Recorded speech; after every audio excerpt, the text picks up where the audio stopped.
Bakit ngayon mo pa naisipang gawin to sa akin? Kung kailan dinadalo ko na rin ang anak natin. Ako ang dapat mong patawan ng ganti. Ako ang dapat mong durugin, hindi sila. Pasensya ka na. Pero nung nakita ko ang asawa ko, narealize ko na hindi ko pala kayang mawala siya sa akin, pare. Bago natin simulan ng kwento, please like and share the video at huwag na ding kalimutang mag-subscribe.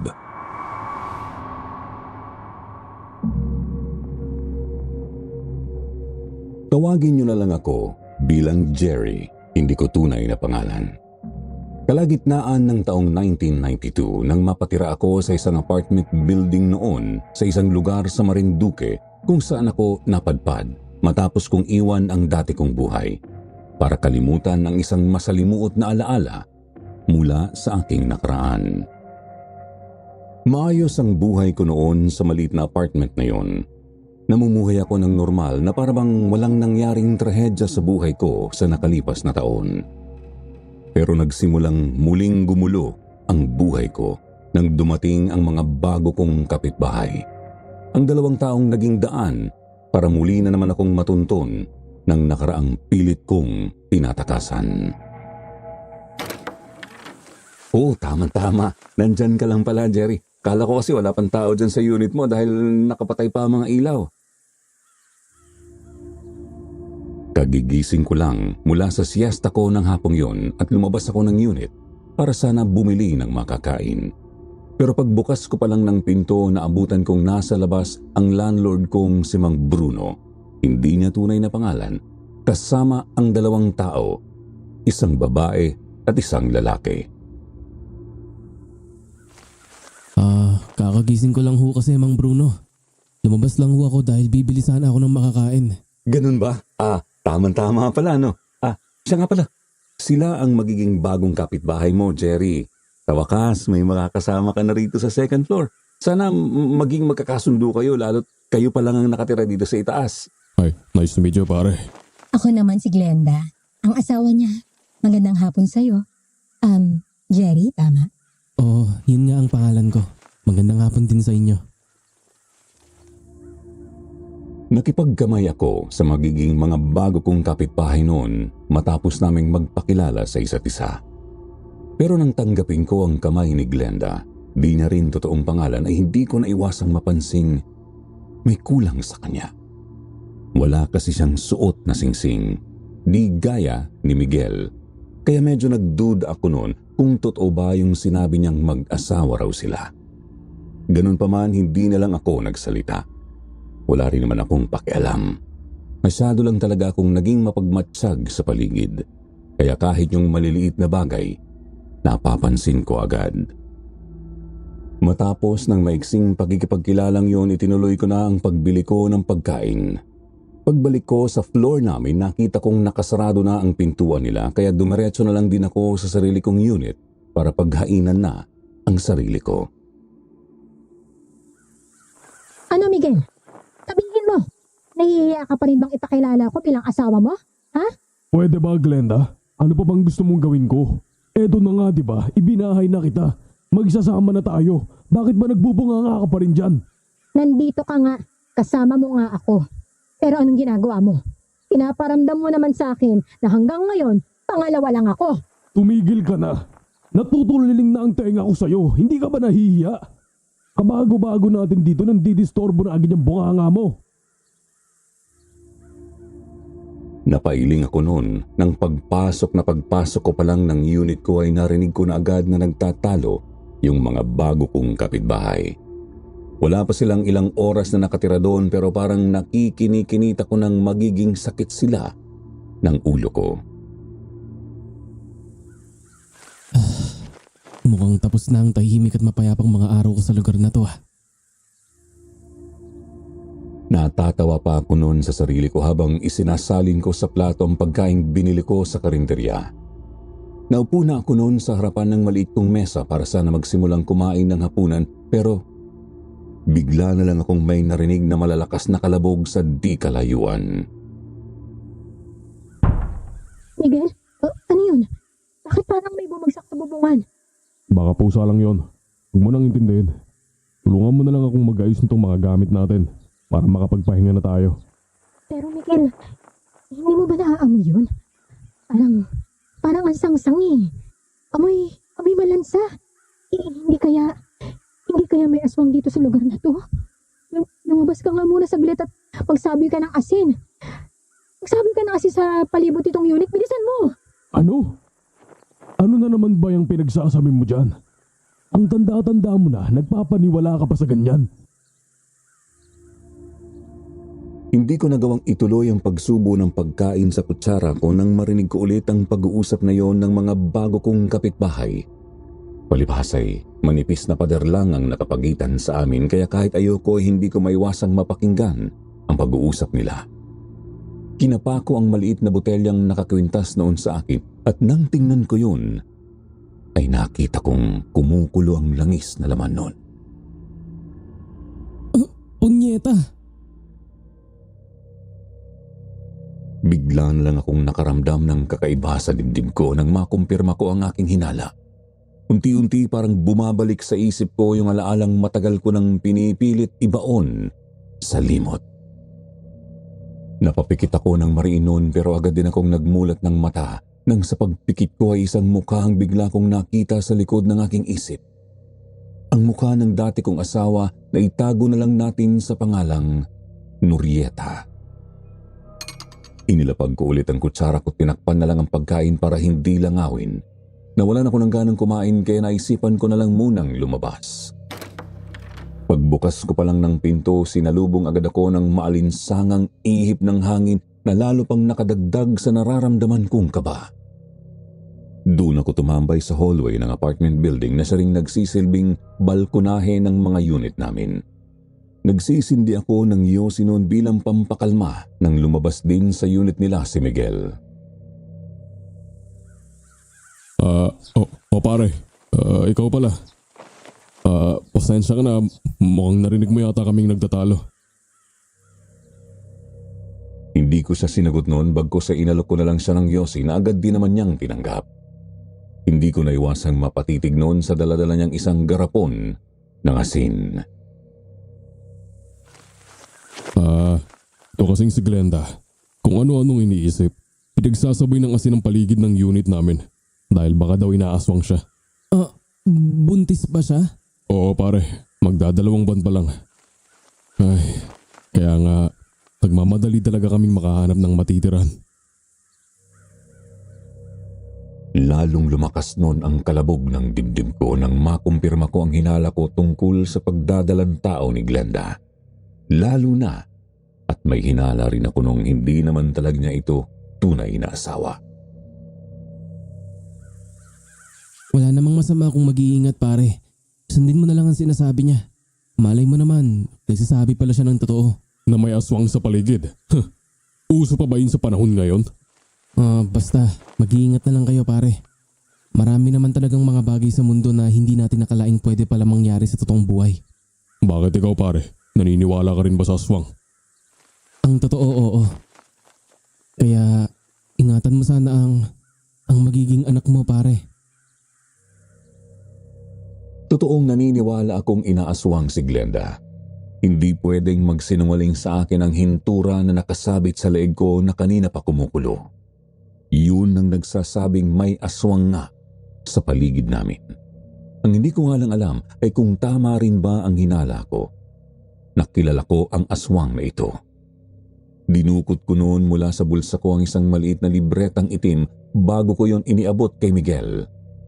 Biglang napakunot ang noo niya dahil doon. Albularya kasi ang lola ng dati kong asawa pare.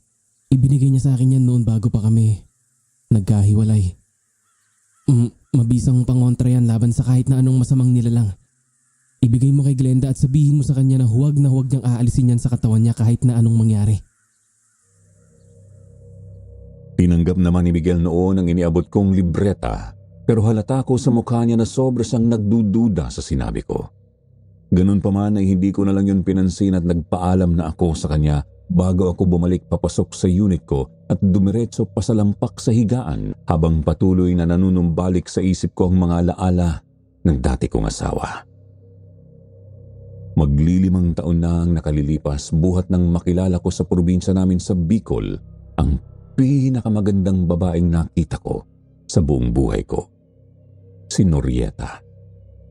Apo siya ng isang kilalang albularya sa lugar nila at nang mga panahong yon ay kadi-18 niya pa lang habang ako naman ay 19 anyos na. Tinamaan ako ng matindi nun sa kanya kaya naman agad ko siyang niligawan. Hindi rin naman nagtagal sinuwerte akong mahulog ang loob niya sa akin. Kaya naman agad-agad dahil na rin siguro sa pagiging mapusok naming pareho noon ay nagtanan kami at nanirahan malayo sa mga nakakakilala sa amin. Unang taon pa lang ng pagsasama namin noon ni Norieta, hiniling niya na agad sa akin na sana raw ay magkaanak na kami. Sa pamilya raw kasi nila hirap talagang makabuo ng anak ang mga babae, lalo na kapag sila ay nagkaedad na. Kaya kahit kung tutuusin ay bata pa kami noon, gustong-gusto niya nang mabuntis. 3 taon din naming paulit-ulit na sinubukang makabuo noon pero talagang hindi kami nabiyayaan ng supling. Hanggang sa pati ako napagod at nainis na rin sa nangyayari. At dahil doon ay nakagawa ako ng isang napakalaking kasalanan sa kanya. Paulit-ulit kong naririnig noon sa isip ko kung paano umiyak si Norieta sa harapan ko nang malaman niyang nakabuntis ako ng ibang babae. Walang hiya ka, Jerry! Bakit mo nagawa sa akin to? Bakit? Patawarin mo ako, mahal. Hindi ko sinasadya. Isang gabi lang yun. Nalasing ako tapos... Bakit, Jerry? Bakit ngayon pa?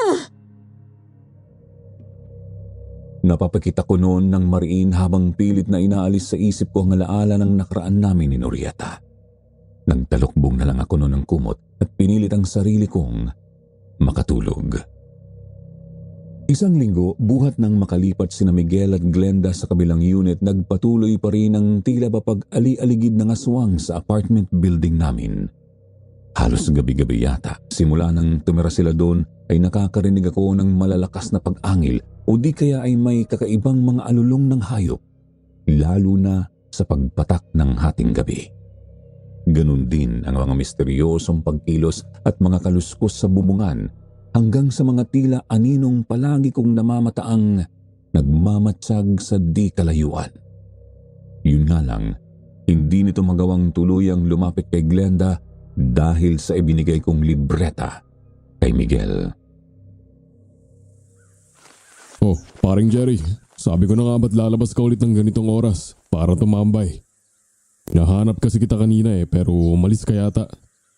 Oo, binisita ko lang yung pwesto ko sa palengke. Tiningnan ko kung kumusta na ang benta. Teka, bakit? May kailangan ka ba, pare? Hindi.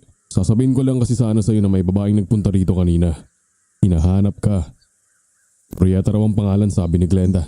Siya ang kausap hindi ako. Ano? Oh, bakit parang gulat ka yata, pare?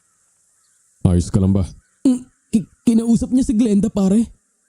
Hindi mo dapat siya hinayaang makalapit sa kinakasama mo. Bakit naman, par? Miguel! Miguel! Miguel, tulong!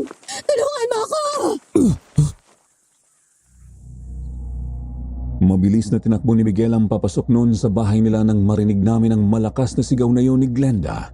Habang ako noon ay sumunod sa kanya, naabutan namin si Glenda na nakasalampak sa sahig sa tapat ng bintana sa kanilang kusina na nangangatal sa takot. Glenda, anong nangyari sa'yo? Miguel! May nakita akong babaeng nakasilip. Diyan sa bintana! Ano? Paano mangyayari yun nasa second floor tong unit natin? Saka hindi mo ba nakikita? Bukrin niyang likuran. Maniwala ka sa akin, Miguel. May babae talaga nakasilip dyan sa bintana kanina. Nakita ko siya. Nanlilisik ang mga mata niya. Nakalabas pa nga yung dila niya Tapos nakadungaw siya dyan. Nakapatiwarik. Miguel, kung inaaswang nga kami ng anak natin. Pwede ba, Glenda? Tigilan mo na tong drama mo. Nandito na nga ako Iniwan ko na ang asawa ko para panagutan niyang ipinagbubuntis mo. Bakit ba gumagawa ka pa ng kwento? Pare, tama na yan. Baka kung mapano pa sila ng anak mo. Talagang may nakita ko nakasilip dyan sa bintana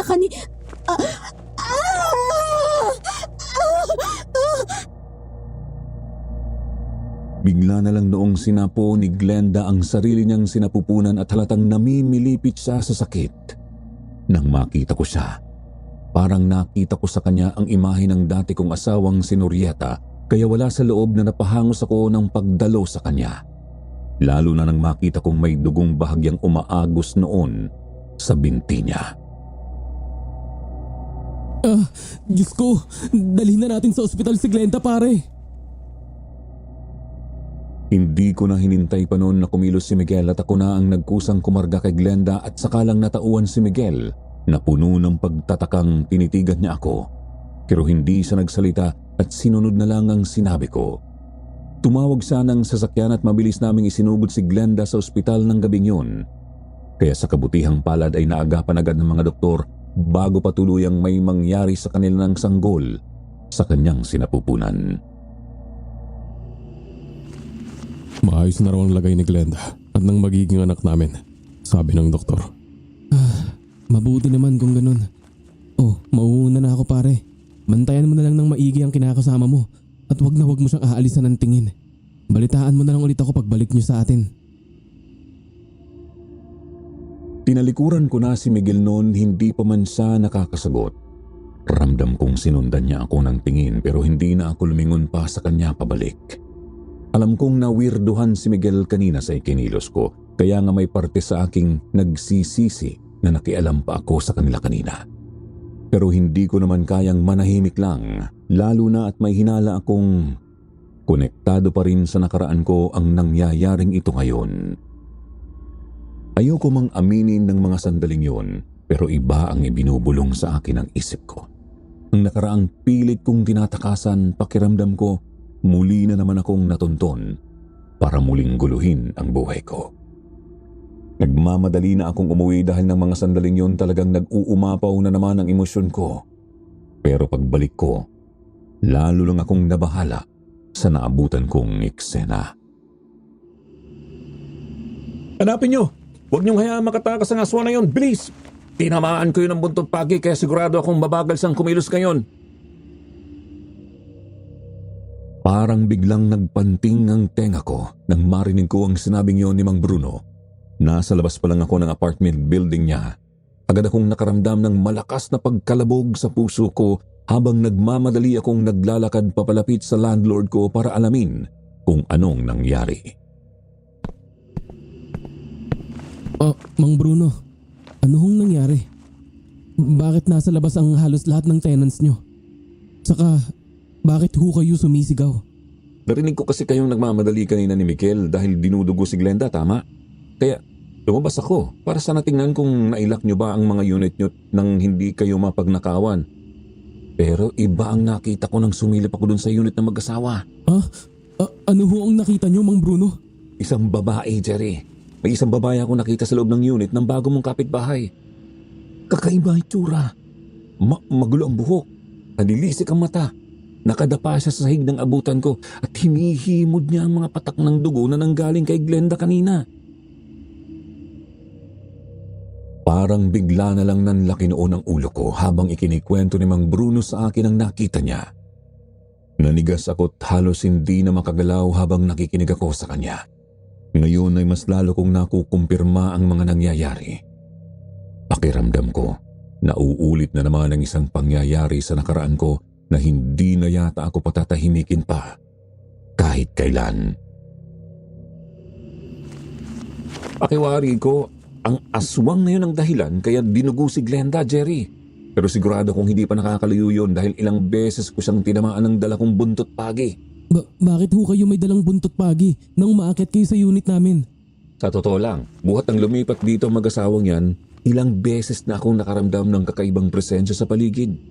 Dati namang walang ganun dito, pero nang lumipat sila, parang kasabay din nilang dumating ang aswang na yon.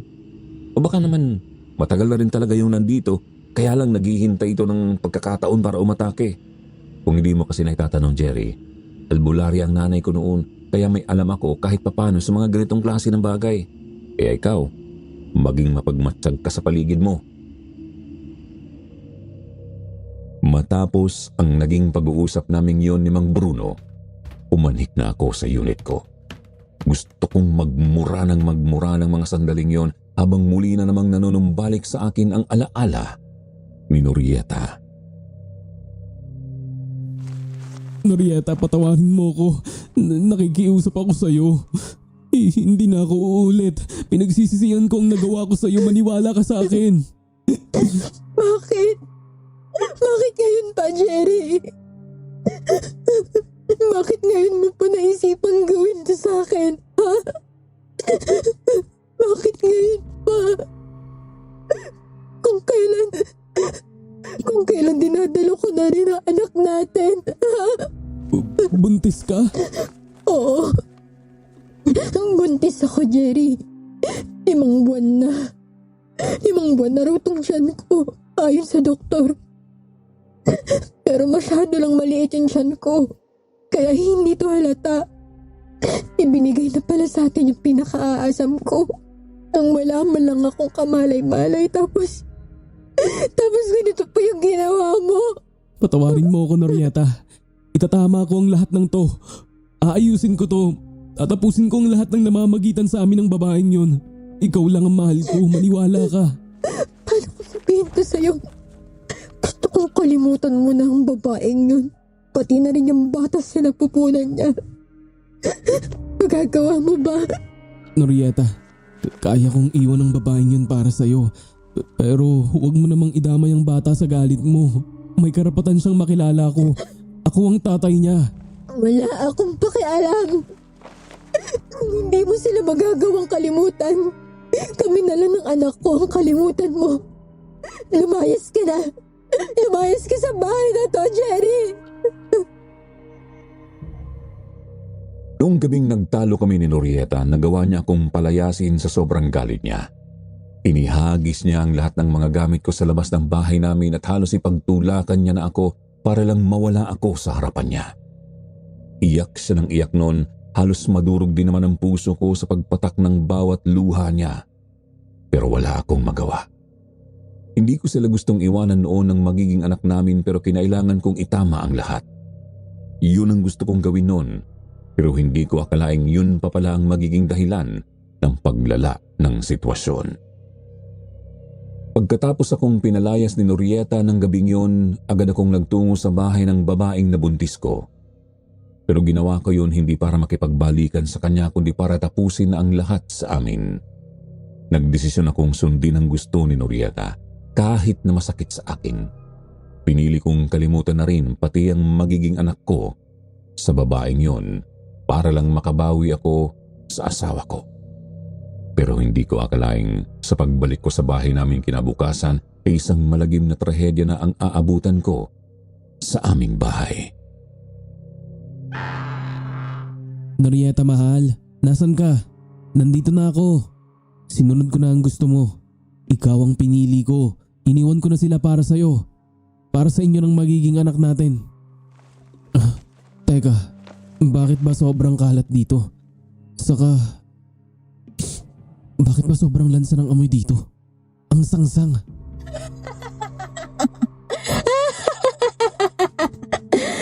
Bumalik ka. Bumalik ka, Jerry. Oo, mahal. Kayo nang magiging anak natin ang pinili ko. Bakit bumalik ka pa? Huli ka na, Jerry. Huli ka na. Mahal, ano bang sinasabi mo? Nasaan ka ba? Inanap ko noon si Norieta pero hindi ko siya nakita sa salas namin kaya naman maya-maya pa ay nagpunta ako sa kwarto naming mag-asawa. Sobrang lakas ng kalabog ng dibdib ko nang maabutan ko siya doon sa loob ng kwarto. Nakasalampak siya sa sahig pero nakatalikod siya sa direksyon ko kaya hindi ko agad nakita ang ginagawa niya.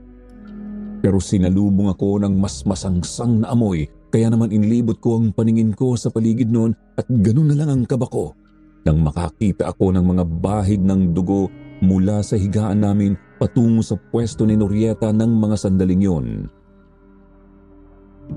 Mahal, Norieta, ano ba talagang ginagawa mo? Anong... Mahal, huwag ka nang umiyak. Nandito na ulit ako. Ikaw ang pinili ko. Halos manigas ako sa kinatatayuan ko nang bigla na lang noong humarap sa akin ang asawa ko. Naramdaman kong biglang nawala ng lakas ang buong katawan ko nang makita kong puno ng bahid ng dugo ang kanyang katawan mula sa kanyang bibig hanggang sa kanyang mga binti. Doon ko lang din napansing maging ang kinauupuan ni Norieta ay basang-basa rin ang kanyang dugo. Pero pinaka nakapagpatindig sa bawat hibla ng balahibo ko ay nang makita ko kung ano ang hawak-hawak niya. Diyos ko! Diyos ko po!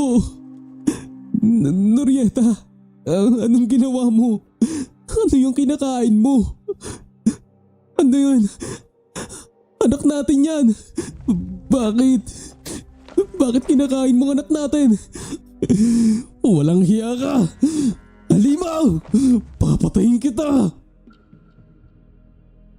Halos panawan ako noon ng ulirat nang makita ko kung paanong ninangasab ni Norieta ang katawan ng walang buhay naming sanggol na ang pusod ay nananatili pa rin nakakabit sa sinapupunan niya. Punong-puno ng dugo ang kamay niya at ganoon din ang loob ng kanyang bibig. Para bang sarap na sarap siyang nguyain ang laman ng sarili naming anak habang umiiyak siya. Dinig na dinig ko pa kung paano madurog sa mga ngipin niya ang malalambot pang buto ng bata. Tingnan mo kung anong ginawa mo sa amin ng anak ko, Jerry. Pinatay mo kaming dalawa. Ikaw ang dahilan kung bakit nawala siya sa akin. Nakunan ako kagabi. Matapos mo akong iwanang mag-isa, pinatay mo siya. Kaya alam mo ba kung anong ginawa ko, Jerry? Dinukot ko na lang siya ng tuluyan palabas sa aking sinapupunan.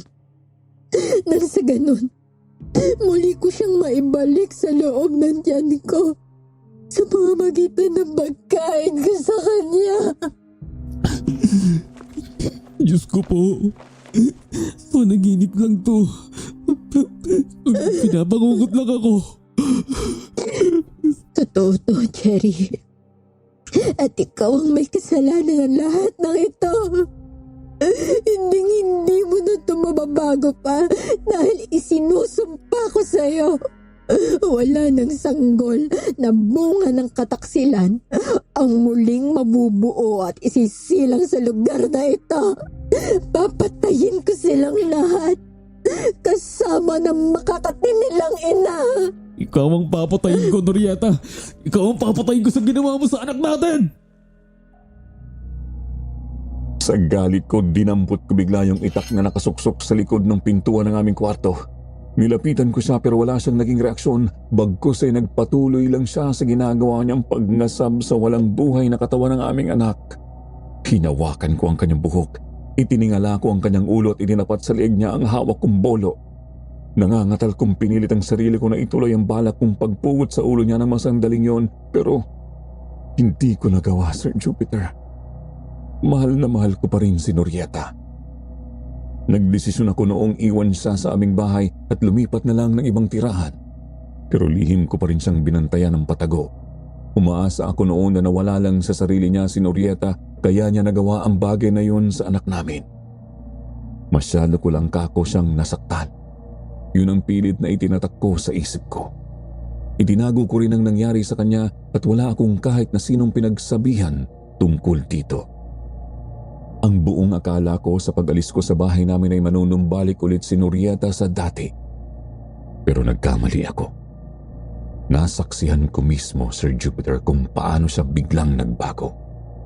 Mula sa dati ay malambing na Norieta ang nakilala ko, naging isa siyang halimaw na halos gabi-gabi ay naghahanap ng biktimang magpupuno ng kakaibang kalam ng kanyang sikmura. Hindi man nagbabago ang hitsura niya, alam kong naging isa na siyang ganap na aswang hanggang sa hindi ko inaasahang totohanin niya ang kanyang banta. Naging sunod-sunod noon ang pagkawala ng ilang mga babae sa lugar namin. Mga babaeng taksil, mga babaeng naninira ng pamilya ng iba. Yun ang punteriya ni Norieta. Pinapatay niya sila, pagkatapos ay nilalapan niya ang mga sanggol sa kanilang sinapupunan. Wala akong nagawa kundi ang magbingi-bingihan at magbulag-bulagan dahil hindi ko naman alam kung paano ko siya tutulungang bumalik noon sa normal. Natatakot din akong humingi ng tulong dahil ayokong ipahamak ang asawa ko. Nang maging aswang si Norieta, Sir Jupiter, kahit papaano ay hindi ko pa rin naman pinabayaan ang babaeng nabuntis ko at ang magiging anak ko sa kanya. Palihim ko rin silang binantayan noon halos araw-araw para lang hindi sila magawang saktan ng asawa kong si Norieta hanggang sa maipanganak na nga ang bata. Pero hindi ko akalaing magagawa pa rin silang tuntunin noon ni Norieta. Norieta, anong ginagawa mo rito? Nasaan ang anak ko?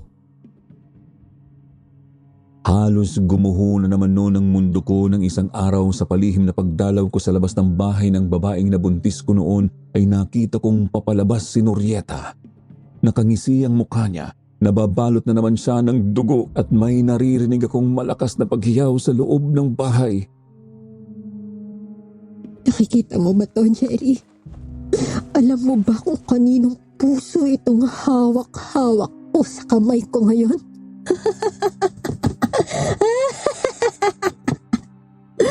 Puso ito ng sanggol na bunga ng kataksilan mo sa akin, Jerry. Masyado pa siyang maliit, no? Pero mas maliit pa rito ang puso ng anak natin, Jerry. Ngayon, magkasama na silang dalawa dito sa sinapupunan ko. Hinimas-himas pa noon ni Norieta ang kanyang tiyan bago siya biglang kumilos ng mabilis at sa isang iglap, nawala na naman siya sa paningin ko. Aaminin ko, naduwag ako noong harapin muli si Norieta kaya naman ginawa ko ang lahat para lang matakasan ko siya. Sa sumunod na mga taon ay nagpakalayo-layo ako at nagpalipat-lipat ng tirahan hanggang sa mapadpad na nga ako noon sa Marinduque, kung saan nakabili rin ako ng pwesto sa palengke at nalagyan ko yun ng isang tindahan. Pero muli pa rin niya akong natuntun at ngayon ay ginagawa niya ulit ang sinumpaan niya. Pagpasok ko pa lang sa unit ko, tumambad agad sa akin ang malamig na hangin, isang pangitain ng nakaambang panganib. Agad kong naramdaman ang tila pagwawala ng langis sa loob ng botelya na nakasabit sa leeg ko. Kumukulo ito, isang babala na hindi ako nang-iisa sa loob ng unit. Tahimik ang paligid pero parang may kaluskos at malamlam na pag-angil na nagmumula sa likuran ng pintuan. Pakiramdam ko bawat sulok ng unit ko ay sinasalamin ng nakaraan kong pilit kong tinatakasan. Ramdam ko ang unti-unting panlalamig ng katawan ko pero alam kong wala akong ibang magagawa kundi harapin ang bangungot na ito.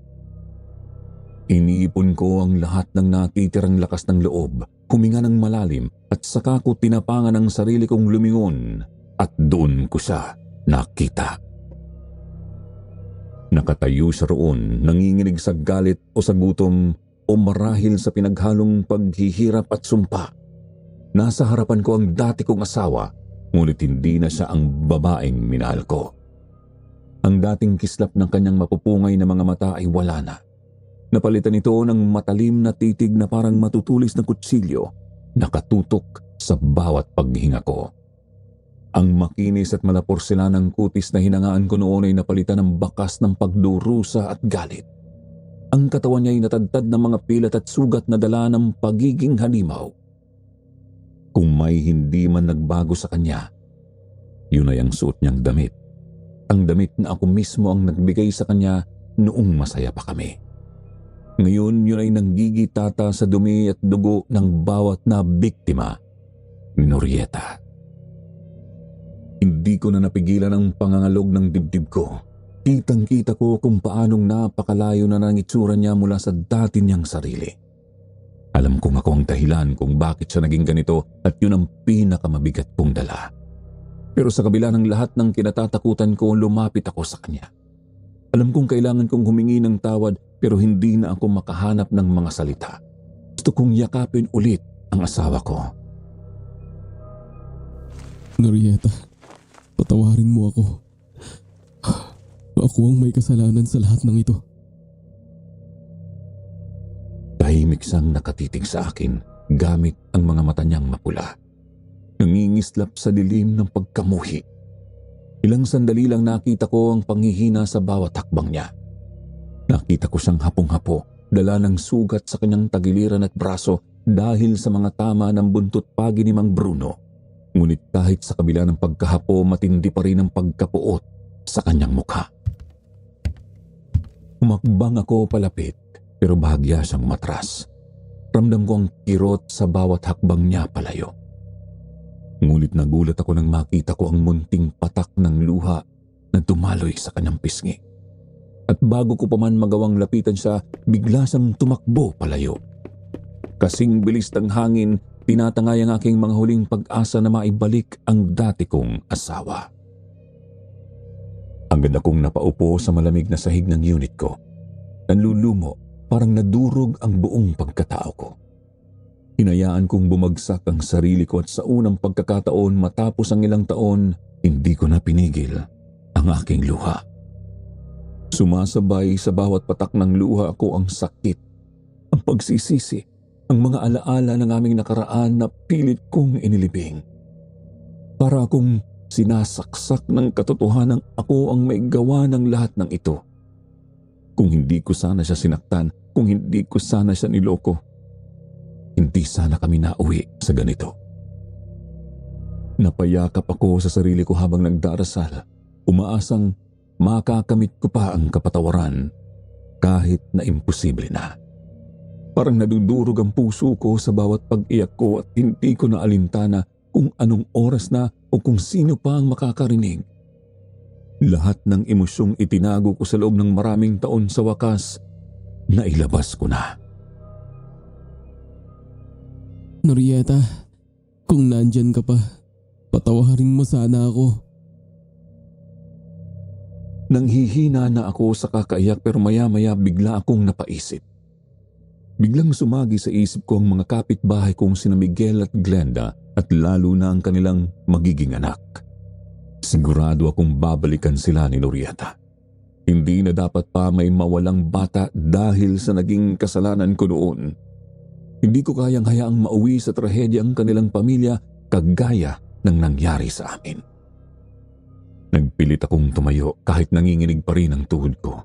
At kahit hindi pagganap na bumabalik ang lakas ko, nagdesisyon akong bumalik sa ospital.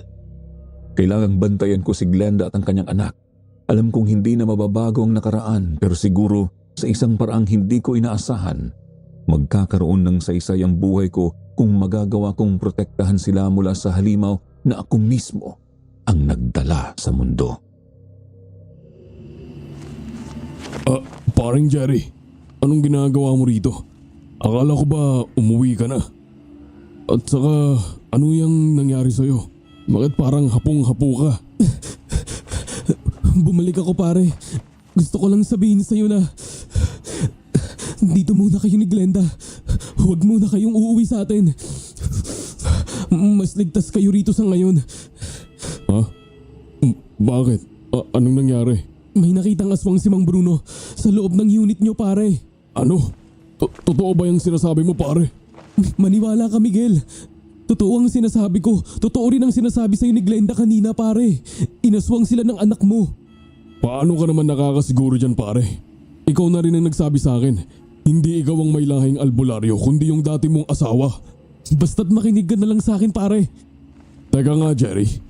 Bakit ba kanina ko pa napapansing parang masyado ka naman yatang concern sa kinakasama ko? Huwag mo sabing... Teka, may gusto ka ba kay Glenda pare? Pare, huwag mo akong pag-isipan ng ganyan. Hindi yun ang dahilan kung bakit tinutulungan ko kayo. Eh ano?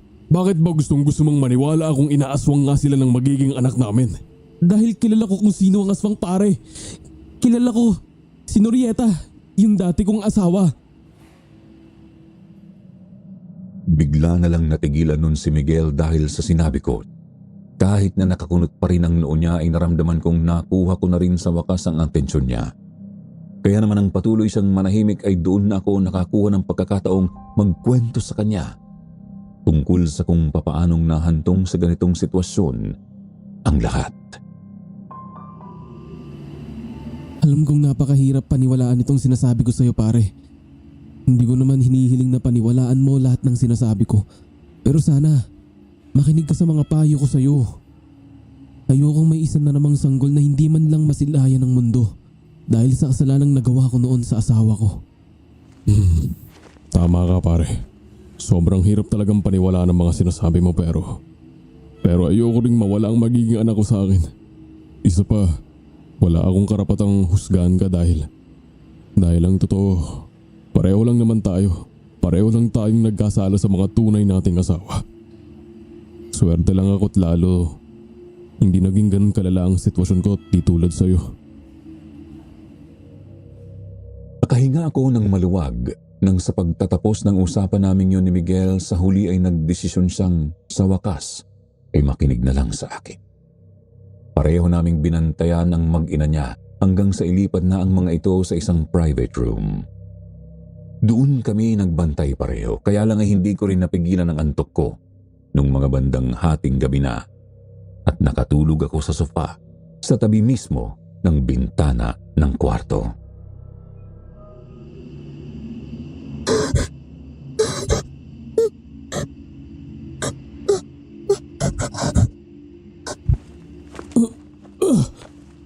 Glenda, anong nangyari sa'yo? Nagising ako noon dahil sa tila takot na mga ungol ni Glenda at sa natatarantang boses ni Miguel na gaya ko ay naalimpungatan din pala. Agad akong napalingon sa kanila at nakita kong may tinititigan si Glenda sa bandang likuran ko. Para siyang nagdidelirio, nangangatalang buong katawan niya habang nakatitig siya sa direksyong yun.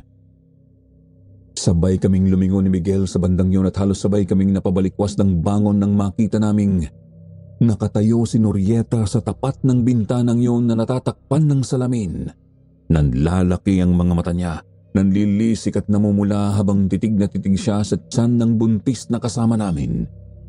Dinidilaan din ni Norieta ang salamin ng bintana na parabang sa pamamagitan noon matitikman niya ang sanggol sa loob ng sinapupunan ni Glenda. Wala na sa pagkakataong ito ang mga sugat na idinulot ng buntot pagi ni Mang Bruno kanina. Mukhang nagawa na niyang pagalingin yon gamit ang laway niya. Norieta! Pare, yan ba yung sinasabi mong asawa mo? Oo pare, isarado mo ang pinto, bilis! Nakita ko kasing biglang umalis noon sa may bintana si Norieta nang akma ko na yung tatakpan ng kurtina. Nang silipin ko kung saan siya papunta ay nakita kong naglalakad siya na parang normal na tao papunta sa entrance ng ospital. Alam ko na hindi imposibleng makapasok siya sa loob dahil hindi naman siya tuluyang naging mukhang halimaw. Pare, anong dapat nating gawin?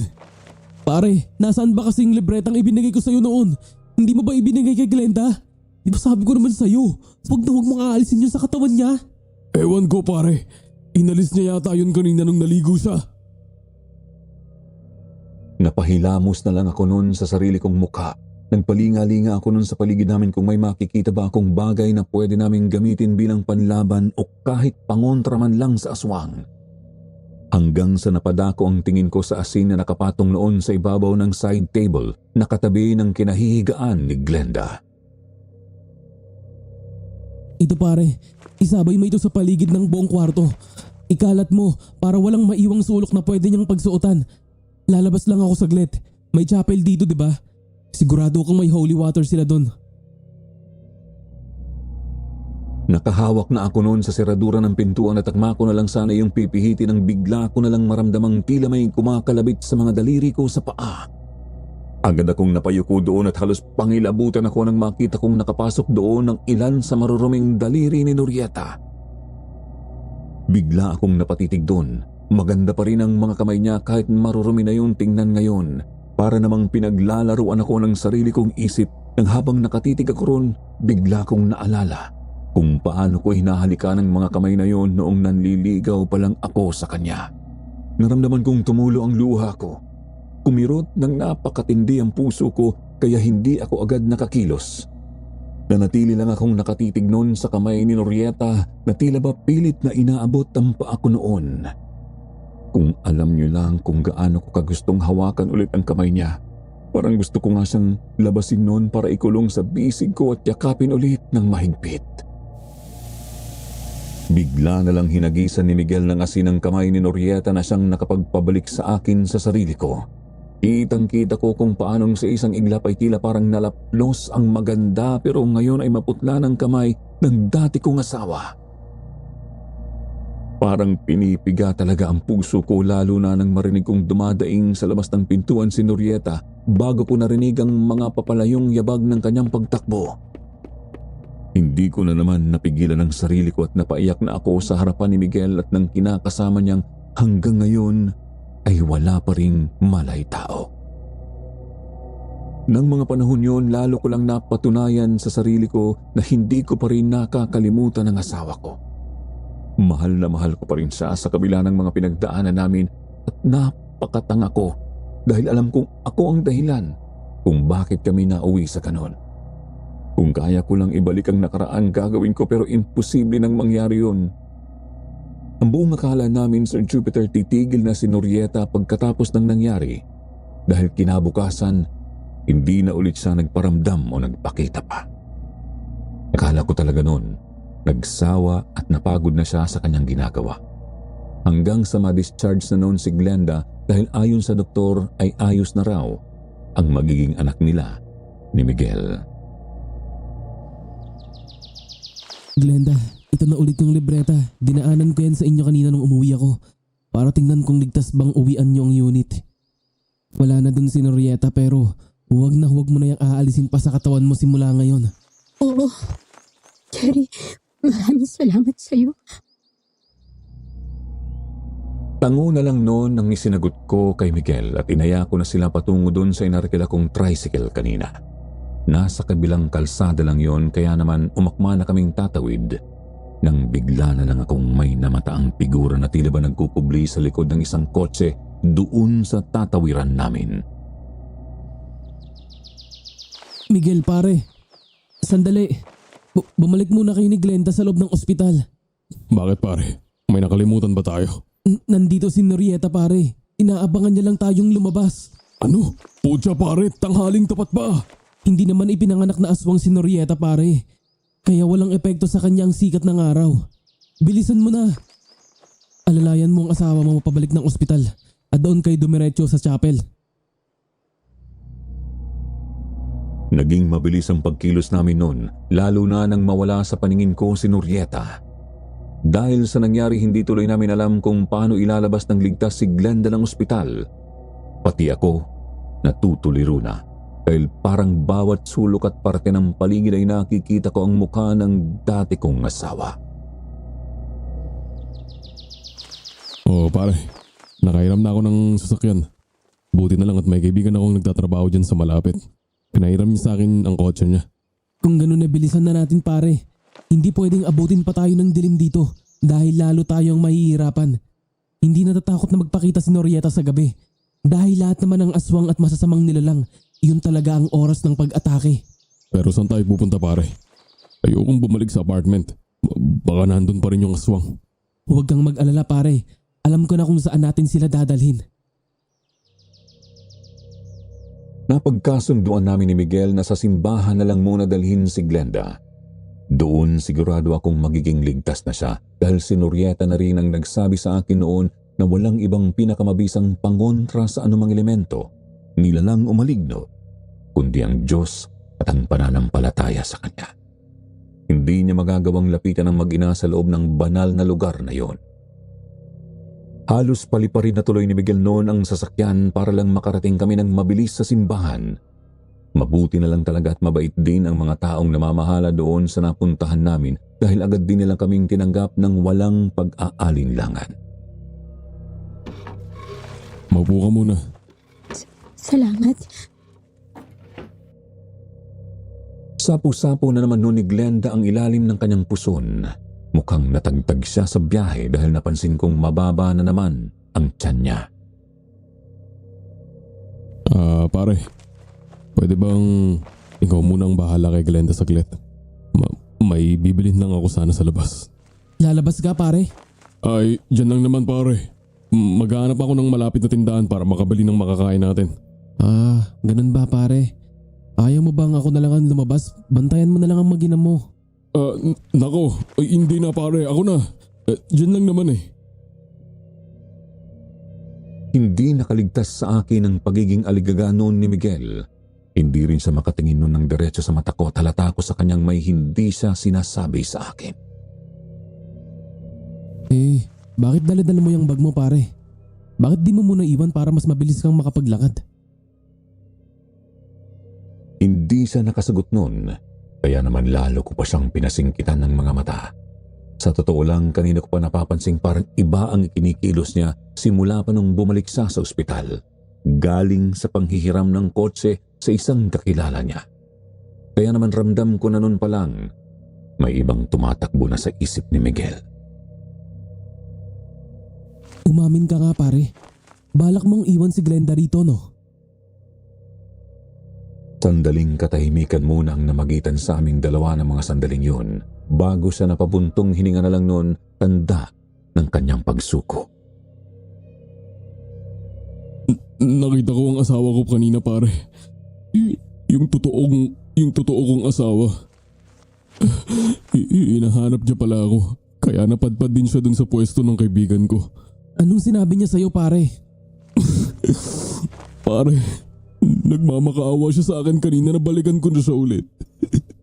Tatanggapin niya raw ulit ako kapag pinili ko siya. Inihintay niya ako ngayon pare. May usapan kaming magkikita kami sa gas station dyan sa malapit. Pagkatapos kong ihatid si Glenda rito sa bayan. Balak mong iwanan ang magiging anak mo pare? Pare, pasensya ka na.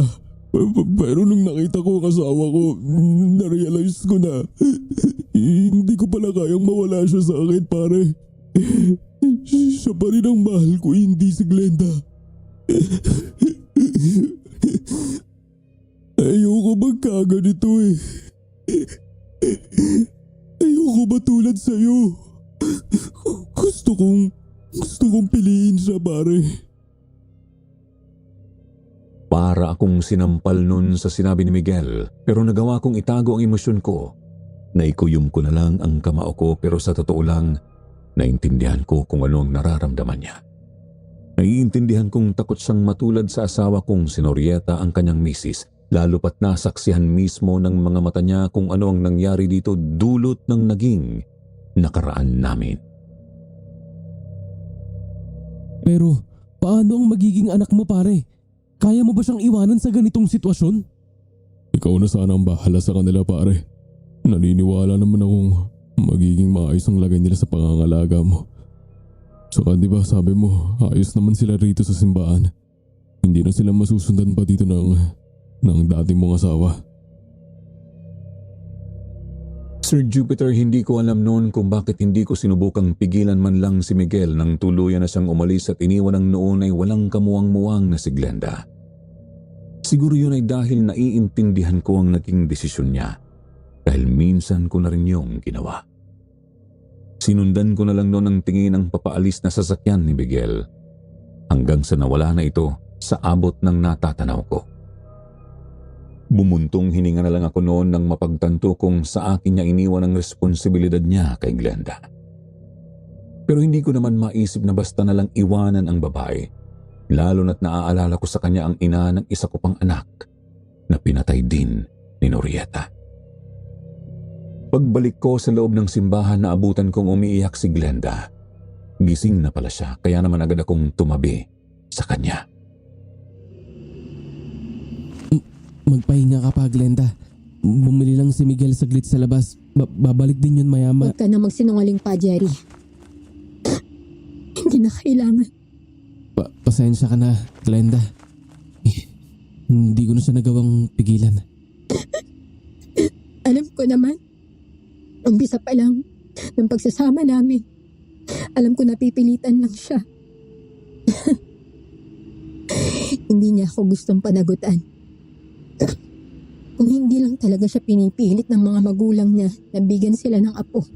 Hindi kasi siya mabigyan ng anak ng tunay niyang asawa dahil paog ito. Patres lang naman talaga ang lamang ko sa kanya eh. Yun lang din kasi ang kailangan sa akin ni Miguel. Nang gabing yon, Sir Jupiter, hinayaan ko na lang na maglabas ng hinanakit sa akin si Glenda para kahit papaano ay gumaan ng pakiramdam niya. Umiyak siya ng umiyak pero siyempre ay nakaalalay pa rin ako dahil nag-aalala akong baka kung mapano ang bata sa sinapupunan niya. Pakiramdam ko ng gabing yon sa wakas ay nagawa ko rin ang hindi ko nagawa noon. Ang protektahan ang dalawa sanang mga anak ko sa katauhan ng ipinagbubuntis ni Glenda. Yun siguro ang dahilan kaya hindi ko talaga siya magawang iwanan at pabayaan na lang. Lumipas ang buong magdamag na wala man lang naging ni katiting na naging pagpaparamdam mula sa asawa kong si Norieta. Tila ba bigla na lang niya kaming tinigilan. Naisip ko nun baka talagang hindi niya lang kayang pumasok o lumapit man lang sa simbahan kaya naman nakampante ako. Inabukasan, kinausap ko agad yung namamahala doon sa simbahan na kung pwede doon muna manatili si Glenda sa pangangalaga nila hanggang sa makapanganak siya. Tutal, wala na si Miguel. Wala na ring magbabayad pa ng inuupahan nilang unit. Ako na lang ang kakausap kay Mang Bruno. Kukunin ko sa kanya yung natitirang deposit na ibinayad ni Miguel para may panggastos ka rito. Huwag kang mag-alala, Glenda. Hindi naman kita pababayaan. Palagi pa rin kitang dadalawin dito para masiguro kung okay lang kayo ng magiging anak mo. Maraming salamat sa'yo, Jerry, ha? Hindi mo naman kami obligasyon ng anak ko, pero... Wala yun. Ako nga ang dapat na magpasalamat dahil sa inyo, pakiramdam ko na itatama ko na ang lahat ng maling nagawa ko noon. Pakiramdam ko, nabigyan ko rin sa wakas ng proteksyon ng mga anak ko. Ganun nga ang nangyari, Sir Jupiter. Si Glenda doon muna tumuloy sa simbahan. Ako na rin naman ang nagpaliwanag ng tungkol sa nangyari kay Mang Bruno at naintindihan naman agad ng landlord ko ang sitwasyon. Lumipas ang ilang buwan pero hindi na ulit ako nakarinig pa ng kahit na ano tungkol kay Miguel at ganun din kay Norieta. Hindi na niya ginambala pa si Glenda, pati na rin ang anak nito na malapit na rin itong ipanganak noon. Sa tingin ko, iho, tumigil ang aswang sa panggagambala kay Glenda dahil sa wakas naitama na rin ni Miguel ang ginawa niyang kataksilan sa tunay niyang asawa nang balikan niya ito. Hindi nakabit si Glenda, kaya wala na rin koneksyon pa sa kanya ang sumpa ni Norieta. Si Mang Bruno, ang landlord ko, ang isang naging takbuhan ko noon sa tuwing kailangan ko ng tao makakausap. Sinabi ko sa kanya lahat ng nangyari sa akin, pati na rin ang tungkol sa malagim na nakaraan namin ng asawa ko. Mabuti na lang, naniniwala talaga si Mang Bruno sa mga ganon dahil maging siya nga ay nakita at nakaharap din si Norieta. Siguro nga ho, Mang Bruno. Sana lang talaga maipanganak na ni Glenda ang bata ng maayos para maihatid ko na sila sa probinsya niya at nang makapag-umpisa na rin siya ng panibagong buhay. Sigurado ka bang gusto mo pa rin silang ihatid sa probinsya, Jerry? Ayaw mo bang ikaw na lang ang tumayong ama ng bata? Total naman, ikaw na rin ang nag-aalaga sa kanila simula nang iwanan ni Miguel yung si Glenda. Hindi na ho siguro, Mang Bruno, kasi mauuwi na naman si Treja kapag nag-isip ulit ako ng magkapamilya. Pero sana kikita ko, Jerry, mukhang may nararamdaman ka na kay Glenda. Aminin mo, nahulog na rin ang loob mo sa kanya, hindi ba? Hindi ako noon nakasagot sa tanong ni Mang Bruno.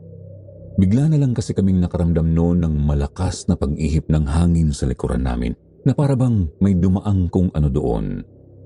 Nakaupo kasi kami sa tapat ng bahay niya sa ibaba ng kanyang apartment building habang nagkakape. Agad na nabuhay noon ang kaba ko. Kaya mabilis kong tiningnan yung hinturang nakakwintas pa rin sa leeg ko at tiningnan ko kung kumukulo ba ang langis noon. Kalmado naman yon kaya nakampante ako. Masyado ka naman praning, iho. Diba nga, gaya ng sabi ko, malamang hindi nagagambalain pa ng dating asawa mo si Glenda dahil bumalik naman na si Miguel sa totoo niyang asawa. Hindi nakabit si Glenda ngayon. O siya, papasok na ako sa loob at gumagabi na, iho. Sige ho, Mang Bruno. Bala ko rin ho kasing puntahan ngayong gabi si Glenda. Hahatiran ko siya ng mga binili kong bagong damit at para naman may magamit siya kapag nanganak na siya. Nagbihis lang ako saglit noon, Sir Jupiter, at pagkatapos ng naging kwentuhan namin yun ni Mang Bruno, nagdesisyon akong puntahan si Glenda sa simbahan. Dala ko ang isang malaking plastic bag na naglalaman ng mga pagkain, damit at kung ano-ano pang bagay na binili ko para sa kanya. Pati na rin doon sa batang malapit na niyang isilang ng mga panahong yon. Kabuwanan na kasi niya noon kaya nag-uutay-utay na ako noon sa pagbili ng mga pangangailangan nila. Pero ganun na lang ang gulat ko, Sir Jupiter, nang abutan ko si Glenda na inaalo ng ibang mga katiwala at members ng simbahan habang umiiyak siya. Agad na sumikdo noon ang kaba sa dibdib ko kaya naman patakbo ko siya halos noong nilapitan. Anong nangyari? Ba't umiiyak ka, Glenda? May masakit ba sa'yo? Jerry? Si Miguel? Si Miguel? Anong mayroon sa kanya? Wala na si Miguel, Jerry.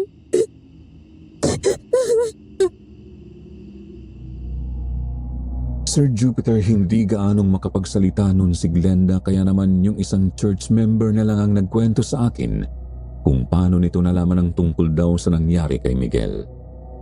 Kanina raw kasing hapon ay sumugod doon sa simbahan ang tunay na asawa ni Miguel at galit na galit ito sa kanya.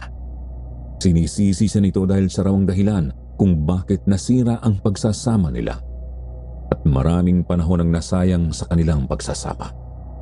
Pinagbibintangan din daw nito si Glenda na baka may kinalaman daw ang babae sa nangyari sa kanyang mister. Sinabi nitong wala na raw si Miguel. Natagpuan daw itong nakahandusay sa kalsada kagabi malapit lang din naman sa bahay nilang mag-asawa. Brutal ang naging pagkamatay ni Miguel dahil nang matagpuan ito ng ilang napadaang tao sa kalsadang yon, nakita nilang wakwak na ang dibdib nito at halos hindi na makilala pa ang mukha. Tadtad daw yon ng kalmot ng isang tila mabangis na hayop. Kung sino man daw ang gumawa nun kay Miguel, halatang malaki ang galit nito sa lalaki. Wala naman daw siyang ibang alam na may galit sa asawa niya kundi si Glenda. Diyos ko! Hindi pa rin siya tumitigil, Jerry. Mukhang palakas lang si Norieta. Pero hindi talaga siya tuluyan na wala. Anong gagawin ko, Jerry? Natatakot ako para sa anak ko. Paano kung balikan niya ulit ako? Kitang-kita ko noon ang matinding takot sa mukha ni Glenda, Sir Jupiter, habang yakap-yakap niya ang sarili niya at nakahawak pa sa kanyang tiyan. Nanginginig ang mga labi niya kaya hindi ko maiwasang mapakuyom ng kamao. Huwag kang mag-alala, Glenda. Hindi ko naman kayo pababayaan. Sisiguraduhin kong mailalabas mo ng maayos at ligtas ang anak mo. Jerry, nakikiusap ako sa'yo. Gawin mo lahat. Gawin mo lahat para hindi mapahamak ang bata. Kahit ang bata na lang. Alam ko namang kasalanan ko rin kung bakit ako kinakarma ng ganito. Kaya kung may mangyayari man sa aking masama, tatanggapin ko yon. Pinagsisisihan na ni Glenda ang lahat ng mga pagkakamaling nagawa niya sa kanyang nakaraan.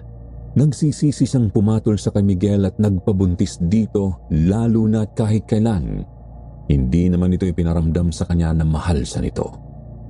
Ako naman ay awang-awa noon sa kanya. Parang pinipiga noon ang dibdib ko habang nakikita kong pumapatak ang luha niya. Doon ko napagtantong mukhang tama nga si Mang Bruno. Mukhang nahulog na nga ang loob ko sa kanya. Sa kalagitnaan ng pag-uusap namin yon, naramdaman kong bigla na lang noong uminit yung botelyang nakatuwintas sa leeg ko. Agad ko yung dinukot mula sa ilalim ng suot ng t-shirt, pero nagtaka ako bigla nang makita kong hindi kumukulo ang langis noon. Tumayo ako noon at lumingali nga sa paligid. Sa labas ng simbahan. Norieta? Sir Jupiter, literal na nanlaki ang mga mata ko nang sa di kalayuan nakita ko si Norieta. Nandoon siya sa isa sa malalaking sanga ng puno, ilang di pa lang ang layo mula sa simbahan. Nakabitin siya roon ng patiwarik. Titig na titig siya sa akin at bakas ang matinding galit sa kanyang mga nanlilisik na mata. Isara niyo na lahat ng bintana. Glenda, magtago ka. Bilis! Taranta akong tumayo at dali-daling lumapit sa mga bukas na bintana at pintuan ng simbahan. Nakita kong bigla kasing lumundag si Norieta mula doon sa sanga ng puno tapos bigla na lang siyang nawala sa paningin ko. Malakas na kumalabog ang dibdib ko nang maramdaman namin noon na tila ba may kung anong nilalang na umiikot sa buong simbahan. Kahit yung mga church members na noon ay kasama namin sa loob nagsimulang kilabutan sa nangyayari. Nagtatanong sila sa akin at naghihintay ng paliwanag pero pinili kong itikom ang bibig ko. Sir Jupiter, hindi maalis-alis noon sa isip ko ang hitsura ni Norieta nang muli ko siyang nakita. Sobrang laki na naman ng binagbago niya. Halos butot balat na lang siya at napakaitim na rin ang kanyang balat na animo yun nasunog sa araw. Para bang sobrang laki ng itinanda niya pero ramdam ko na mas malakas na ang presensya niya ngayon. Nabanggit sa akin mismo ni Norieta ngayon na ang mga aswang daw kung minsan ay kinakailangan ding magpahinga at magtago ng matagal na panahon para magpalakas. Para silang mga uod na kailangan pa munang magkubli bago sila maging tunay at ganap na paru-paro. At pakiramdam ko, yun ang dahilan kaya nawala si Norieta ng ilang buwan. Nagpalakas siya kaya siguro hindi na tumatalampa ang hintura para tukuyin ang kanyang presensya. Jerry! Hindi pa man ako nakakabawi sa pagkabigla ko sa muling pagkikita namin ni Norieta, pinakabog na naman ni Glenda ang dibdib ko nang dumaing siya habang sapo-sapo ang kanyang tiyan.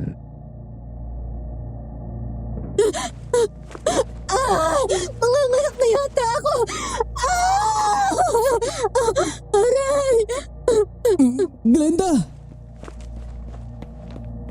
Bigla akong napatakbo nun sa kanyang direksyon at ganun din ang iba pa naming kasama sa loob ng simbahan.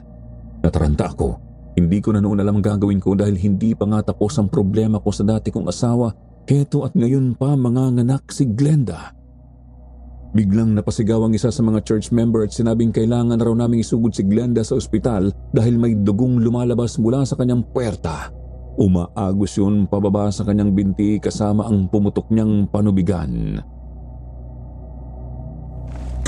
Diyos ko! Pakiramdam ko, mahihimatay ako! Glenda, labanan mo! Gagawa ako ng paraan para mailabas ka namin dito. Pero sa totoo lang, hindi ko na alam kung paano ko siya ilalabas. Alam kong sa mga sandaling yon nakabantay na si Norieta sa paglabas namin dahil mukhang alam niyang ngayong araw manganganak si Glenda. Mabuti na lang, yung asawa ng isang church member namin biglang dumating. May dala raw itong sasakyan dahil susunduin sana nito ang kanyang asawa. Ito ang pinakiusapan naming pumarada sa mismong tapat ng simbahan para agad naming madala si Glenda sa ospital. Hindi ko noon inakala, Sir Jupiter, na ganito kabilis hihigpit ang paghawak ng sitwasyon sa amin.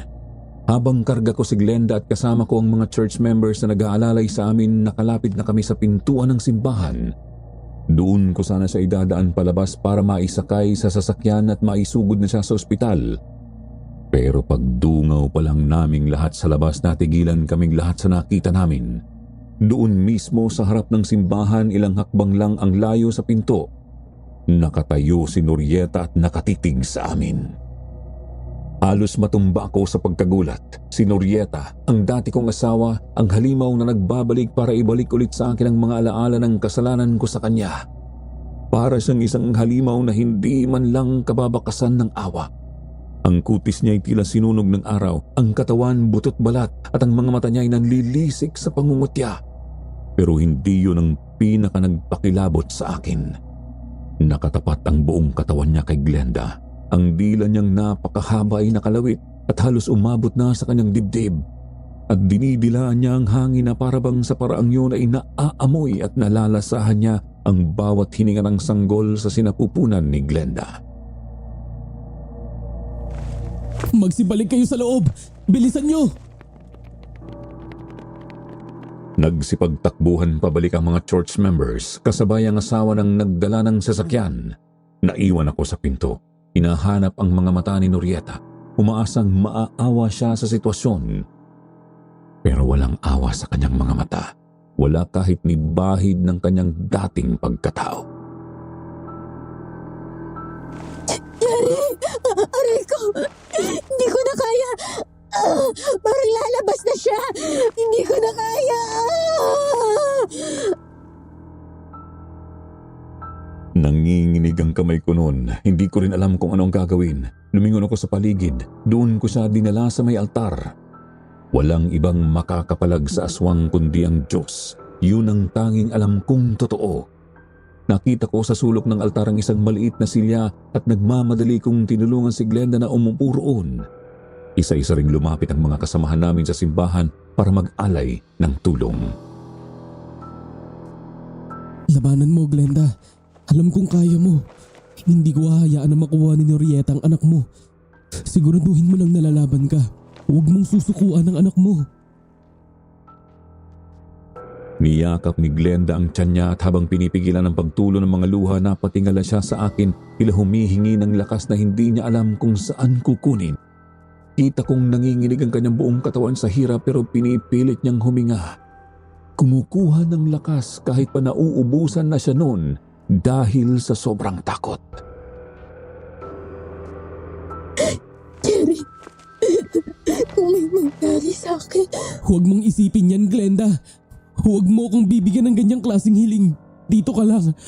Huwag kang matakot, hindi ka namin iiwan.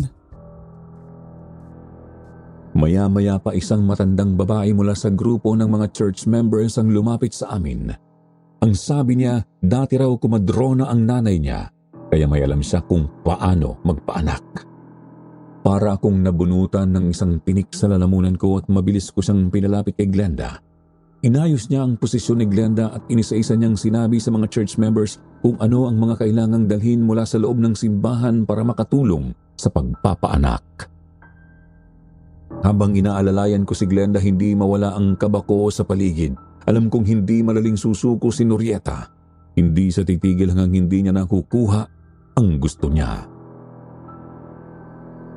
Makinig kayo. Kailangan natin siyang protektahan hanggang matapos ang panganganak niya rito.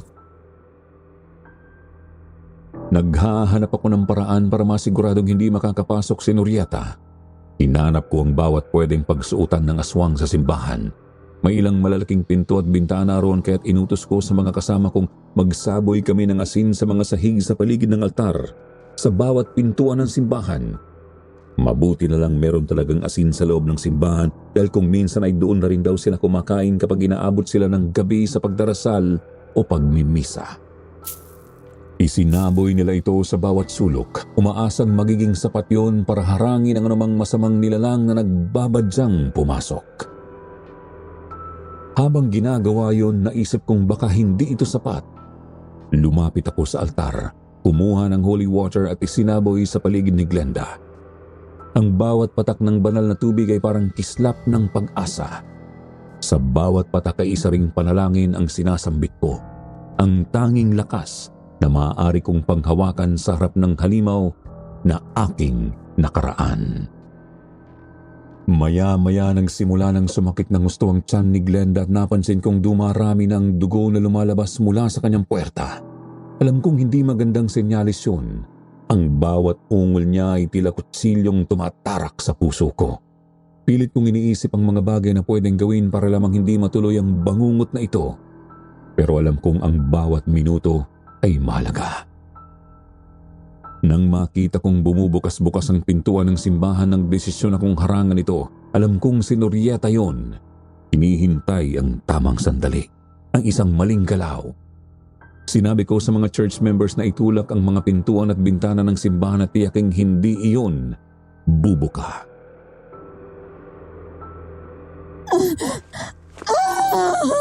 Diyos ko, hindi ko na kaya, Jerry. Para lalabas na talaga siya. Hawakan mo ang kamay ko, Glenda. Dito lang ako sa tabi mo, hindi kita iiwan. Ramdam kong kumakapit si Glenda sa akin na parang siya na lamang ang natitirang koneksyon ko sa realidad sa gitna ng kaguluhang ito. Alam kong naririnig niya ang bawat dasal, ang bawat usapan ng mga taong naroon sa amin. Kaya nakikita ko rin talagang lumalaban siya. Mula sa labas ng simbahan narinig namin ang pag-ihip ng malamig na hangin. Ang mga pader at bubong ng simbahan ay tila nagngingit-ngit sa lakas ng kung anumang puwersa ang bumabalot dito. Nakatingin ako sa mga mata ni Glenda at ng mga oras na yon, alam kong ang tanging kailangan niya ay ang suporta ko. Naglakas loob akong humarap sa altar at tumawag sa Diyos ng malakas para na rin marinig ni Norieta para ipakita sa kanyang hindi sa magtatagumpay sa ginagawa niya. Panginoon, kayo na ang bahala sa amin. Tulungan niyo po kami. Ilayo niyo kami sa kasamaan at sana'y makaraos ang buhay ng batang ito. Habang patuloy ako sa aking pagdarasal, naramdaman kong lumalakas ang hiyaw ni Glenda. Kitang-kita ko sa mga mata niya ang matinding takot at sakit, pero naroon ang paninindigan. Ang bawat hiyaw niya ay tila alon ng pag-asa na sa kabila ng lahat ng sakit at takot, malalampasan niya ito. Isang malakas na pagsigaw ang pumuno sa buong simbahan. Anak ko! Lumalabas ng anak ko!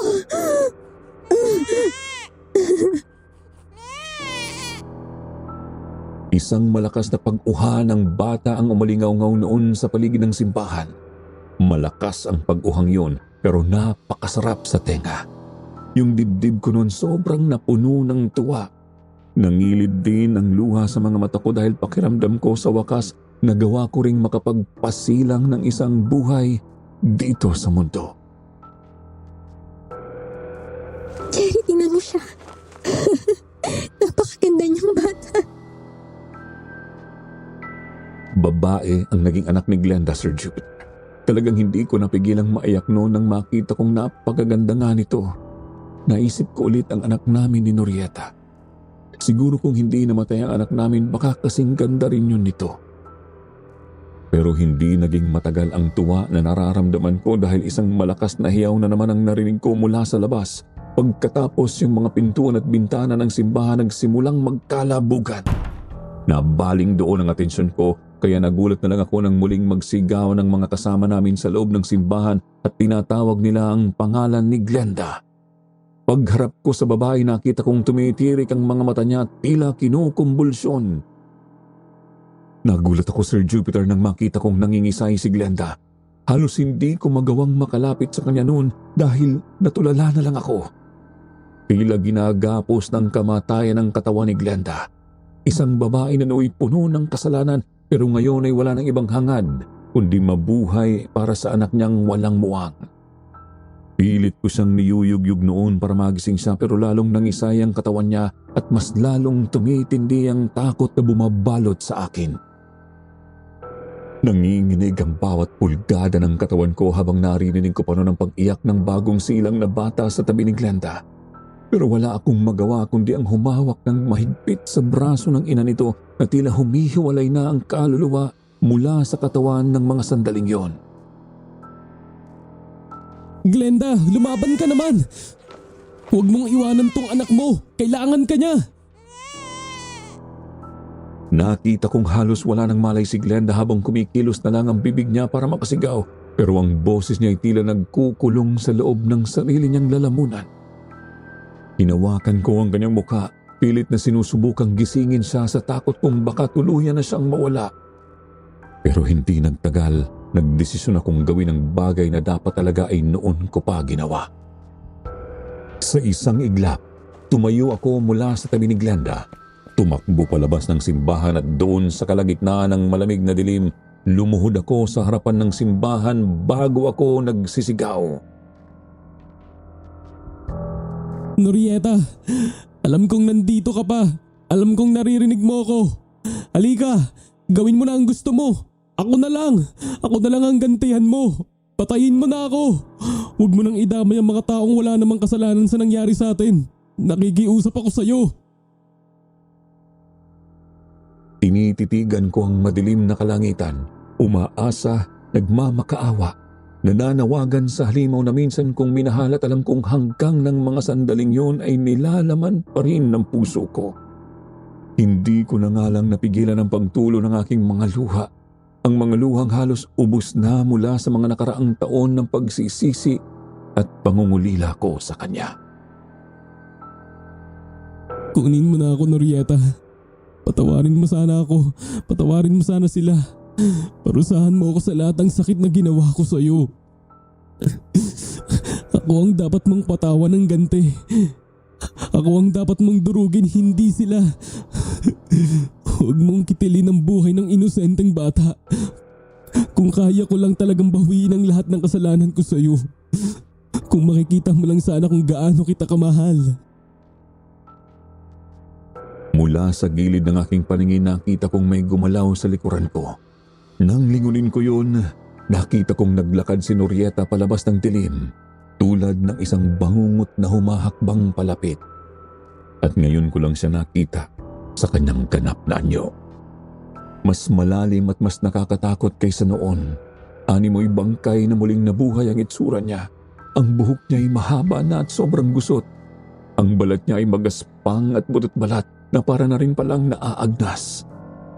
Nakatitig sa akin ang mga mata niyang mapula at sa bawat hakbang, nararamdaman kong unti-unting nauubos ang tibay ng loob ko. Nandito ako, Norieta. Saktan mo na ako. Patayin mo na ako para matapos na lahat. Pero gusto ko lang sanang hilingin sa'yo na sana pagkatapos nito, sana kapag wala na ako, sana makita ko ulit yung dating ikaw, ang dating ngiti mo, kapag sumilip ako mula sa kabilang buhay. Ibinukas ko ang mga braso ko, parang nagaanyaya ng halik ng kamatayan mula sa kanya. Alam kong ito na ang katapusan ko, pero mas mahalaga na matapos na rin ang paghihirap ng iba. Sana lang talaga kapag nakaganti na siya sa akin, bumalik ulit siya sa dating Norieta, ang babaeng minahal ko ng buong puso. At sana maging masaya siya. Naglakad siya palapit. Tila ba natigilan siya nang makita niya ako sa ganoong ayos. Nakaluhod, lugmok at handa ng mamatay. Nakikita ko sa mga mata niya ang mga lumang alaala. Mga alaala ng masasayang araw na pinagsamahan namin bago ako nagkamali at bago ang trahedya. Muli na puno ng galit ang mukha niya, pero bigla na lang siyang huminto sa paglalakad at humakbang paatras. Parang may pumigil sa kanya at nakita kong tumingin siya sa malayo. Parang may hinahanap na hindi ko maintindihan. At bago ko pa masundan ang kanyang iniisip, bigla siyang tumalikod at tumakbo. Iniwan akong nagtataka kung bakit hindi niya pa tinapos noon ang buhay ko. Nag-iwan ng matinding misteryo sa akin ang pangyayaring yun, lalo na ng mga sumunod na araw. Hindi na muling nagpakita pa si Norieta. Tila nawala siya na parang bula, dala ang mga alaala ng kasalanan ko. Sa bawat araw na lumipas, natutunan kong tanggapin ang nangyari. Nakakilala na rin ako ng kapayapaan at alam kong oras na para ituwid ang natitira pang mali sa buhay ko. Nagdesisyon ako, Sir Jupiter, na ihatid na si Glenda at ang kanyang anak sa probinsya nito para makapagsimula ng bagong buhay ang mag-ina. Hindi rin naman kasi sila magiging masaya kung mananatili sila sa piling ko. Isa pa, natatakot pa rin ako na baka sa huli, mauwi lang din sa isa pang trahedya ang lahat. Bago ako umalis, nakipag-usap muna ako kay Mang Bruno. Tinulungan niya ako sa lahat ng naranasan ko sa simula, hanggang sa magdesisyon na ulit akong sa ibang lugar naman manirahan. Umiinom kami ng kape sa maliit niyang mesa at tulad ng dati, binalikan namin ang mga kaganapan, ang mga desisyon ko sa buhay at ang mga balak kong gawin matapos ang lahat.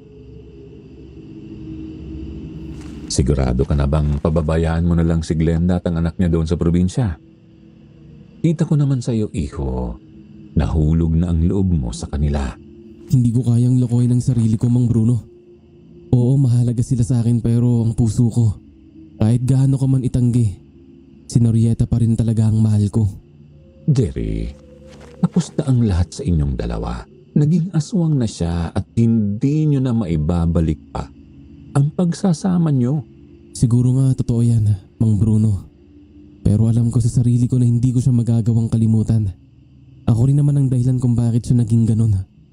Kaya't wala akong karapatang magmahal ng iba. Walang puwang ang pagmamahal para sa isang katulad kong makasalanan.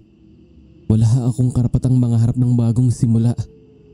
Wala akong karapatang maging masaya habang si Norieta hanggang ngayon nagdurusa pa rin.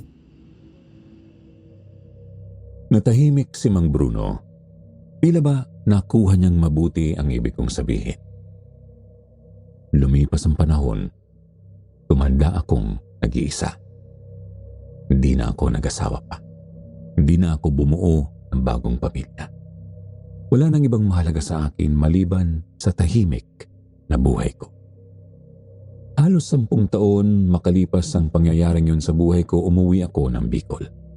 Bumisita sa dating bahay namin ni Norieta kung saan nangyari ang lahat ng masasaya at masasakit na alaala ng pagsasama naming dalawa. Inaasahan kong aabutan kong abandonado na yon, Sir Jupiter. Pero nagkamali pala ako. Nang makita ko ang dati naming bahay, para bang bumalik ang lahat ng alaala sa isip ko. Ang dati kong tahanan, ang tahanan namin ni Norieta. Walang bakas ng karumal-dumal na nakaraan ang bahay na yun. Para bang bumalik ito sa pagiging isang masaya at normal na tahanan. Habang naglalakad ako palapit sa loob ng bahay ay nakita kong may isang babaeng nakaupo sa balkonahe. Nakilala ko agad siya kahit pa matagal na rin kami noong hindi nagkikita. Si Norieta yun. Pero hindi na siya tulad ng aswang na nakaharap ko nung huli. Nakita kong bumalik na ang hitsura niya. Nasilayan ko ulit ang nakabibighani niyang ganda. Nakangiti siya noon, halatang masayang masaya. Sobrang nakaramdam ako noon ng labis na tuwa sa dibdib ko. Naglakad ako ng dahan-dahan noon para sa nalapitan si Norieta. Pero hindi ko itinuloy ang paglapit ko nang mapansin kong nakatingin siya sa isang direksyon. Sinundan ko ang tingin niya at doon ay nakita ko ang isang batang babae na kasing ganda niya noong kabataan niya. Naglalaro lang ito sa 4 hanggang 5 taong gulang. Kamukhang kamukha niya ito. Napakalaki ng pagkakahawig nito kay Norieta. Mula sa buhok hanggang sa mga mata. Para silang mag-ina na nasa tahimik na kalagayan ng isang masayang pamilya. At nakumpirma ko rin naman ang hinala kong yun. Dahil kahit na nakatanaw lang ako noon sa malayo, narinig kong nagsalita si Norieta. Anak, huwag kang tumakbo. Pauwi na ang tatay mo. Sige ka, wala kang pasalubong dun. Napatitig na lang ako sa kanilang mag-ina. Hindi ko magawang lumapit. Natatakot akong masira ang tagpong yun. Para sa akin, sapat na ang tanawing yon. Siguro, muli ay tinanggap na rin ng Diyos si Norieta at binigyan siya ng isa pang pagkakataong magsimula ng bagong buhay. Isang buhay na hindi niya naranasan sa pilit ko. Isang buhay na hindi ako kasama. Salamat sa Diyos, Sir Jupiter. Siguro yun na ang tamang wakas para sa amin. Kaya naman tumalikod na ako at simula noon, hindi na ako bumalik pa sa probinsya namin para sa ikatatahimik naming lahat. Marami pong salamat sa inyong pakikinig. Sana ay nagustuhan ninyo ang kwentong ibinahagi ko sa inyo at umaasa akong marami kayong natutunang aral sa karanasan kong ito. Muli ako nga po pala si Jerry at dito ko na tinatapos ang aking kwento.